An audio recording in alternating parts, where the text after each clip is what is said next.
I am incredibly relieved, yet still feeling quite nervous about this update.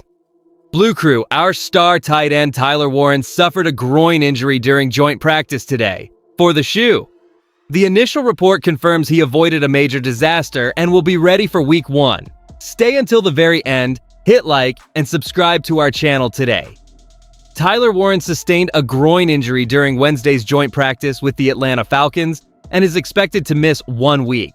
This young tight end has been a bright spot on our roster, so seeing him go down while running a route in 11-on-11 drills really stings. Is this the real deal, or are we getting ahead of ourselves regarding his availability? I'm excited about his development, but I also want to pump the brakes a little until he is back on the field. Think about it this way. According to Ian Rappaport, he avoided a serious injury and the team does not expect him to miss Week 1.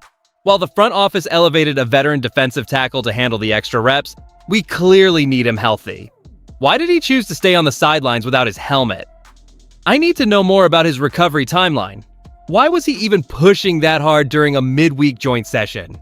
Getting injured while running routes during 11-on-11 drills is the absolute worst way to lose a weapon on the field. Let's be real, even though a 1-week recovery sounds manageable for a groin strain, these soft tissue setbacks have a habit of lingering if you rush back too soon. I honestly worry about his explosiveness once he returns to the huddle under Shane Steichen. Is the staff playing it safe by holding him out just to ensure he hits full speed by kickoff? Seeing him standing there without his helmet clearly confirms he was done for the day. And my gut says the organization is prioritizing long-term health over immediate practice reps. Having an extra defensive tackle on the roster for these specific sessions is a necessary adjustment, but we desperately need his pass-catching reliability.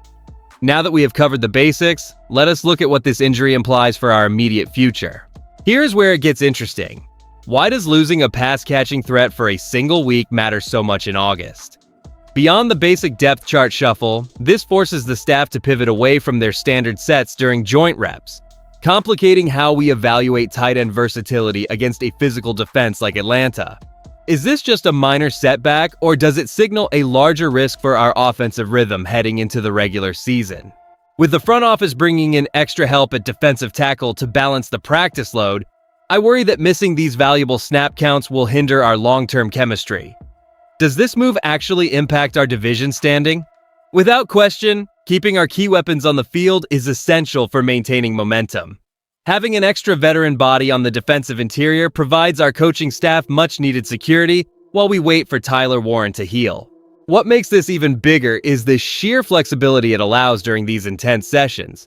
But are we truly prepared for the drop-off in production? I am concerned that missing those high-leverage reps in the slot might stunt his growth. On the other hand, a 1-week recovery timeline, according to Ian Rappaport, feels like a major win for our offensive outlook. Does this move actually provide enough stability to weather his absence? Personally, I think the team is smart to avoid overreacting.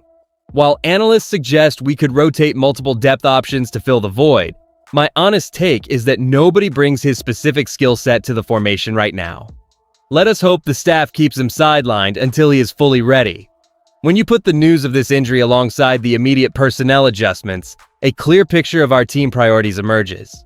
My take is simple. As long as the internal assessments hold true and he avoids any long-term complications, I am breathing a sigh of relief.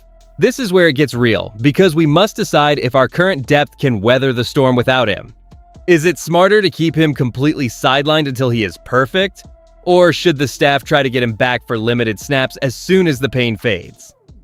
Looking at our roster composition, I want to hear from you.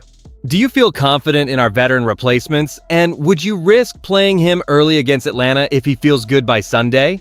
If you enjoyed the video, do not forget to like it and subscribe to the channel. Blue Crew.